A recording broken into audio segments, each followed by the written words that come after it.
Sir Purushottam Reddy గారు, కూన రవికుమార్ గారు, నజీర్ గారు, చోడవరం ఎమ్మెల్యే రాజు గారు వీళ్ళందరినీ కాసేపు పక్కన పెడదాం. చంద్రబాబు నాయుడు గారు ఏం పిలిపించినట్టు మాట్లాడినట్టు మన దగ్గర ఏం సమాచారం లేదు. కానీ దగ్గుబాటి ప్రసాద్ గారు సీఎంని కలిశారని ఈనాడు దినపత్రిక రాసింది. కానీ ఇటీవల అనంతపురంలో చోటు చేసుకున్న వివాదాలు, వాటిలో ఎమ్మెల్యే పాత్రపై వివిధ మార్గాల్లో సమాచారం తెప్పించుకున్న ముఖ్యమంత్రి ఎమ్మెల్యేపై తీవ్రంగా మండిపడినట్లు సమాచారం. చెప్పాల్సిన అవసరం లేదని హెచ్చరించినట్టు సమాచారం.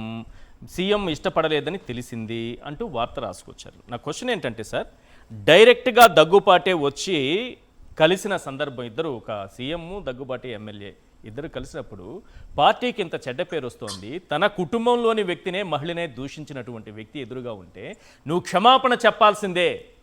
ఇది తప్పు, ఇది పార్టీకి చెడ్డ పేరు, నా కుటుంబానికి కూడా చెడ్డ పేరు. నందమూరి ఫ్యామిలీ ఈయన ఫ్యామిలీ కాదా సార్? ఎందుకంటే మార్చుకున్నారు కదా, అక్కడి నుంచే కదా పదవి వచ్చినా, సీఎం అయినా ఏమైనా అక్కడి నుంచి వచ్చిందే కదా. ఎందుకు చెప్పలేకపోయారు? ఎందుకు ఈ రోజు కూడా ప్రసాద్ అనే వ్యక్తి జూనియర్ ఎన్టీఆర్కి కానీ, ఆ ఫ్యాన్స్కి కానీ, ఆ తల్లికి కానీ క్షమాపణ ఎందుకు చెప్పలేదు? బేసిక్గా ఏదైతే ఆయన ఫస్ట్ ఏమన్నాడు, ఆడియో నాది కాదు అన్నాడు. అవును, ఎమ్మెల్యే. మళ్ళీ ఇప్పుడు ఆ మాట మీద ఏమనండి, ఆ వేడు మాది కాదు, ఇది ఫ్యాబ్రికేటెడ్, కరెక్ట్ కాదు, ఇది ఎవరో కావాలనే చేశారని చెప్పి ఆ మాట మీద ఉండొచ్చు కదా. అవును, దాని ఎవరు జనం నమ్మట్లేదు కాబట్టి అనుంటారని అనుకొని వెంటనే మళ్ళీ ఏం చెప్పారు, చంద్రబాబు గారు ఆగ్రహం. సరే మంచిదే, ఆగ్రహం వ్యక్తం చేస్తే మంచిదే. బట్ చర్యలేంటి? ఆగ్రహాన్ని అంతర్గతంగా వ్యవహరించడం ఏంటి?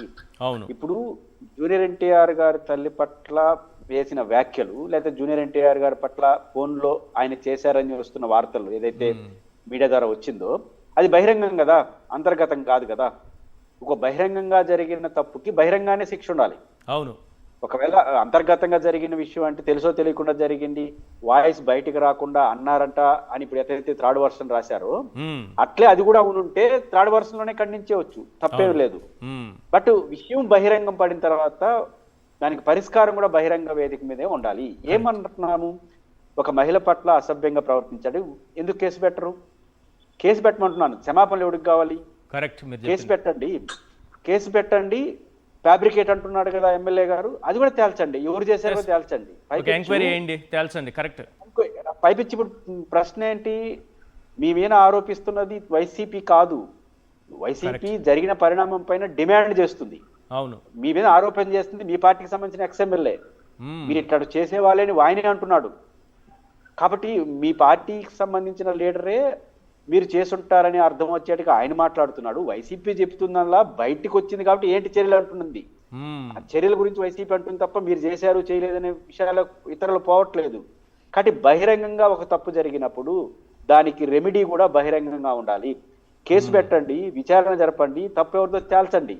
ఫ్యాబ్రికేట్ అయితే ఫ్యాబ్రికేట్ చర్య తీసుకోండి, లేదా ఎమ్మెల్యే పెట్టి ఒక మహిళ పట్ల అసభ్యంగా ప్రవర్తిస్తే ఏ చర్యలు చర్యలు తీసుకోకుండా ఆగ్రహం వ్యక్తం చేశారంటే ఆగ్రహం ఎవరి మీద వ్యక్తం చేశారు? ఇప్పుడు సమాజం మొత్తం బాధపడుతుంది, జూనియర్ ఎన్టీఆర్ని అభిమానించే లక్షలాది మంది ఫ్యాన్స్ బాధపడుతున్నారు.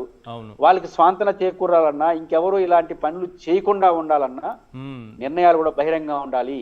ఇప్పుడు ఉదాహరణకు మా చిత్తూరు జిల్లానే ఒక ఎమ్మెల్యే పట్ల విషయం వేరేది కావచ్చు, వేరే విషయంలో అనైతికమైన యాక్టివిటీ చేశాడని పార్టీకి సస్పెండ్ చేసినారో సంథింగ్ దూరంగా పెట్టారు కదా, మరి అదే చర్యలు ఈయనపైన ఎందుకు తీసుకోవాలి కదా.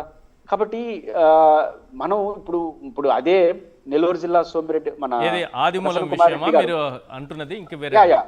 గతంలో ఆదిమూలం ఉంది, అట్లే జరిగింది. ఆయన పైన యాక్షన్ తీసుకున్నారు, కఠినంగా వ్యవహరించారు. చాలా వరకు కాంప్రమైజ్ చేసేసారు, మొత్తం కేసు కాంప్రమైజ్ చేశారు. కనీసం మాకు దూరంగా ఉండని పెట్టారు. కరెక్ట్. అది కాంప్రమైజ్ చేసి పెట్టారు. ఇప్పుడు ప్రసన్న కుమార్ రెడ్డి గారు, వేమిరెడ్డి ప్రశాంతి గారి పట్ల ఒక వ్యాఖ్య పట్ల అందరూ అభ్యంతరం చెప్పారు. ఆయన పైన కేసు రకరకాలు జరిగాయి, పరామర్శలు జరిగినాయి, అన్ని జరిగినాయి. ఇప్పుడు ఇక్కడ దొరికేసరికి డైరెక్ట్ గా వీడియోలో దొరుకుతున్నాడు. ఆయన ప్రెస్ లో మాట్లాడినాడు, ఈయన ఫోన్ లో మాట్లాడినాడు. మరి ఇప్పుడు ప్రసన్న కుమార్ రెడ్డికి జరిగిన శిక్ష ఈయన గడ పెరగాలి కదా. అవును. ఇక్కడ మనకు వచ్చే ఇప్పుడు గతంలో నగిరి రోజా గారి పట్ల చేసిన వ్యాఖ్యలు, నగిరి ఎమ్మెల్యేకి సంబంధించి ఆయన చేసిన వ్యాఖ్యలు, ఇప్పుడు ఈయన చేస్తున్న వ్యాఖ్యలు, ఇవన్నీ చూసినప్పుడు ప్రసన్న కుమార్ రెడ్డికి జరిగింది అందరికీ జరగాలి. అంటే ఒక యాక్షన్ చేసేటప్పుడు అందరికీ సమంగా చట్టం ఉండాలి కదా. అవేవి లేకుండా ఉంటే ఏమవుతుంది? కాబట్టి మీరు ఆగ్రహాన్ని వ్యక్తం చేయాల్సిన అవసరం లేదు. చర్య తీసుకోండి, కేసు పెట్టండి. ఒకవేళ వారు చెప్పినట్టు అది ఫ్యాబ్రికేట్ అయితే అది కూడా తేల్చండి, ఆయనకి న్యాయం చేయండి. ఎమ్మెల్యే పట్ల ఎందుకు అన్యాయంగా ఆయన ఎందుకు బలి కావాలి? అవును.